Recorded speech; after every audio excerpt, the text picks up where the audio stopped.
Assalamualaikum warahmatullahi wabarakatuh. Perkenalkan, nama saya Suci Mariati dari Prodi Pendidikan Agama Islam, Sekolah Tinggi Ilmu Agama Islam STAI Siliwangi, Garut. Video ini saya buat untuk memenuhi salah satu tugas UTS mata kuliah Kapita Selekta Pendidikan Islam yang diampu oleh Ibu Nilna Azizatus Sofiyah, MP.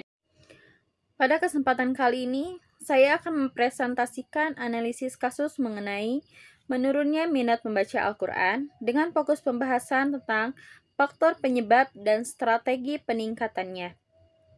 Tema ini saya pilih karena membaca Al-Quran merupakan ibadah yang sangat penting bagi umat Islam. Namun pada kenyataannya, saat ini banyak remaja yang lebih tertarik menghabiskan waktunya bermain media sosial, game online, atau menonton video dibandingkan membaca Al-Quran. Melalui presentasi ini, saya akan membahas fenomena tersebut berdasarkan 5 perspektif yang ditentukan dalam tugas UTS. Al-Quran merupakan pedoman hidup umat Islam. Di dalamnya terdapat petunjuk mengenai akidah, ibadah, akhlak, muamalah, hingga cara menjalani kehidupan sehari-hari. Namun pada kenyataannya, saat ini kita sering melihat fenomena bahwa semakin banyak remaja yang mulai jauh dari Al-Quran. Tidak sedikit siswa yang masih terbata-bata membaca Al-Quran, bahkan ada yang belum mengenal huruf hijaiyah dengan baik dan benar. Di sisi lain, mereka mampu menghabiskan waktu berjam-jam bermain media sosial, menonton video pendek, bermain game online, ataupun aktivitas digital lainnya. Fenomena ini tentu menjadi perhatian bersama, karena apabila generasi muda semakin jauh dari Al-Quran, maka dikhawatirkan nilai-nilai keislaman juga akan semakin berkurang dalam kehidupan mereka. Oleh karena itu, masalah ini perlu dikaji dari berbagai sudut pandang, agar solusi yang diberikan tidak hanya bersifat teori, tetapi juga dapat diterapkan dalam kehidupan sehari-hari. Fenomena menurunnya minat membaca Al-Quran dapat kita jumpai di lingkungan sekolah maupun lingkungan masyarakat. Beberapa contoh yang sering terjadi antara lain, siswa lebih memilih bermain HP daripada mengaji. Lalu, jadwal mengaji sering ditinggalkan. Semangat mengikuti TPA atau madrasah diniyah semakin menurun. Lalu, banyak remaja merasa membaca Al-Quran itu sulit dan membosankan. Ada juga yang hanya membaca Al-Quran ketika bulan Ramadan saja. Padahal, jika dibandingkan dengan penggunaan media sosial, rata-rata remaja menghabiskan waktu beberapa jam setiap hari untuk menggunakan gadget. Hal ini menunjukkan adanya perubahan pola hidup yang menyebabkan Al-Quran bukan lagi menjadi prioritas utama. Analisis penyebab menurunnya minat membaca Al-Quran menurut saya berasal dari berbagai faktor. Yang pertama, faktor keluarga. Keluarga merupakan madrasah pertama bagi anak. Jika sejak kecil orang tua membiasakan membaca Al-Quran bersama, maka anak akan terbiasa membaca Al-Quran. Tetapi sebaliknya, jika orang tua sendiri jarang membaca Al-Quran, maka anak pun tidak memiliki contoh yang baik. Saat ini, banyak orang tua lebih fokus pada prestasi akademik anak dibandingkan pembiasaan ibadah. Akibatnya, anak menganggap membaca Al-Quran bukanlah kebutuhan utama. Yang kedua, faktor pengaruh gadget. Kemajuan teknologi memberikan manfaat, namun jika tidak digunakan secara bijak, gadget menjadi penyebab utama berkurangnya waktu membaca Al-Quran. Media sosial seperti TikTok, Instagram, YouTube Short, dan game online mampu menarik perhatian remaja selama berjam-jam. Akibatnya, waktu untuk mengaji semakin sedikit. Lalu ada faktor lingkungan pertemanan. Lingkungan memiliki pengaruh besar terhadap perilaku seseorang. Apabila teman-temannya rajin mengaji, maka kemungkinan besar orang itu pun akan ikut mengaji. Sebaliknya, apabila lingkungan banyak menghabiskan waktu untuk bermain game, menonton video pendek, atau nongkrong, maka kebiasaan membaca Al-Quran akan semakin berkurang. Lalu, faktor metode pembelajaran. Kadang, pembelajaran Al-Quran masih menggunakan metode yang monoton, misalnya, hanya membaca bergiliran tanpa bervariasi. Akibatnya, Siswa cepat bosan, padahal saat ini banyak media pembelajaran digital yang lebih menarik seperti video pembelajaran, aplikasi tajwid, maupun pembelajaran berbasis permainan edukatif. Dan yang terakhir, motivasi diri. Sebagian remaja menganggap membaca Al-Quran tidak memberikan manfaat secara langsung. Padahal, manfaat membaca Al-Quran bukan hanya pahala, tetapi juga ketenangan hati, meningkatkan konsentrasi, serta pembentukan akhlak.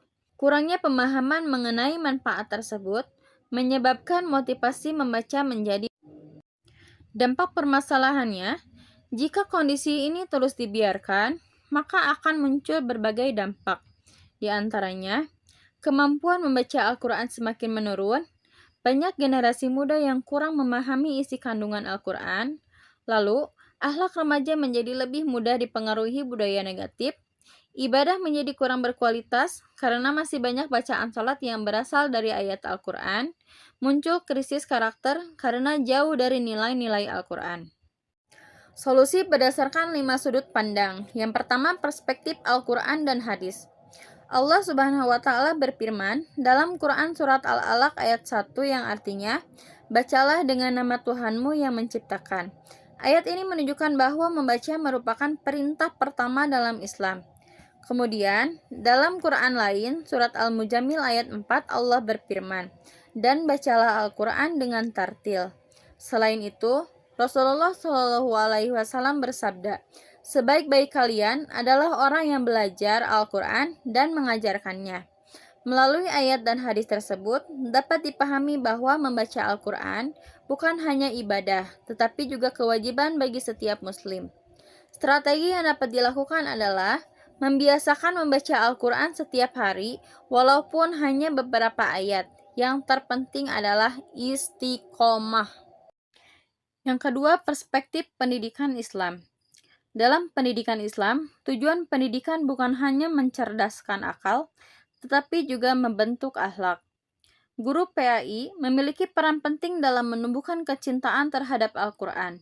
Strategi yang dapat dilakukan antara lain, membuat pembelajaran lebih menarik, menggunakan media digital, memberikan penghargaan kepada siswa, mengadakan program One Day One Ayat, tadarus sebelum pembelajaran dimulai, dan lomba tilawah dan tahfiz. Dengan demikian, siswa tidak merasa bahwa membaca Al-Quran adalah beban. Yang ketiga, perspektif psikologi pendidikan. Dalam psikologi pendidikan dijelaskan bahwa motivasi sangat mempengaruhi keberhasilan belajar. Apabila siswa memiliki motivasi dari dalam, maka mereka akan belajar tanpa dipaksa. Guru dan orang tua perlu memberikan dorongan positif. Jangan hanya memberikan hukuman ketika anak tidak mau mengaji atau tidak mau belajar, tetapi berikan apresiasi ketika mereka berhasil membaca Al-Quran dengan baik. Lingkungan belajar yang menyenangkan juga akan meningkatkan motivasi belajar anak ketika membaca Al-Quran. Keempat, perspektif sosial budaya. Saat ini budaya digital berkembang sangat cepat. Remaja lebih dekat dengan media sosial dibandingkan dengan Al-Quran. Karena itu, dakwah juga harus mengikuti perkembangan zaman. Misalnya, melalui konten Islami di TikTok, video kajian singkat, podcast Islami, aplikasi Al-Quran digital, atau challenge membaca Al-Quran. Dengan cara tersebut, Al-Quran menjadi lebih dekat dengan kehidupan remaja. Dan yang terakhir, perspektif kebijakan pendidikan. Sekolah dan pemerintah memiliki tanggung jawab besar. Beberapa program yang dapat dilakukan yaitu gerakan literasi Al-Quran, tadarus sebelum pembelajaran, pelatihan guru Al-Quran, penyediaan media pembelajaran digital, kerjasama sekolah dengan orang tua, dan evaluasi kemampuan membaca Al-Quran secara berkala. Program tersebut akan menciptakan budaya cinta Al-Quran di lingkungan sekolah. Berdasarkan pembahasan yang telah dipaparkan, dapat disimpulkan bahwa menurunnya minat membaca Al-Quran dipengaruhi oleh berbagai faktor, yaitu faktor keluarga, faktor perkembangan teknologi, faktor lingkungan pertemanan, faktor metode pembelajaran, dan faktor rendahnya motivasi belajar. Permasalahan ini tentu tidak diselesaikan oleh satu pihak saja. Perlu kerjasama antara keluarga, sekolah, masyarakat, dan pemerintah agar budaya membaca Al-Quran kembali tumbuh di kalangan generasi muda. Sebagai mahasiswa Prodi Pendidikan Agama Islam, saya memiliki tanggung jawab untuk menjadi teladan dalam mencintai Al-Quran, serta ikut memberikan edukasi kepada masyarakat agar semakin dekat dengan kitab suci Al-Quran. Saya berharap melalui berbagai strategi yang telah dipaparkan, minat membaca Al-Quran di kalangan remaja dapat meningkat, sehingga lahir generasi yang tidak hanya cerdas secara intelektual, tetapi juga memiliki akhlak mulia berdasarkan nilai-nilai Al-Quran. Demikian presentasi yang dapat saya sampaikan. Mohon maaf apabila terdapat kekurangan. Terima kasih atas perhatiannya. Wassalamualaikum warahmatullahi wabarakatuh.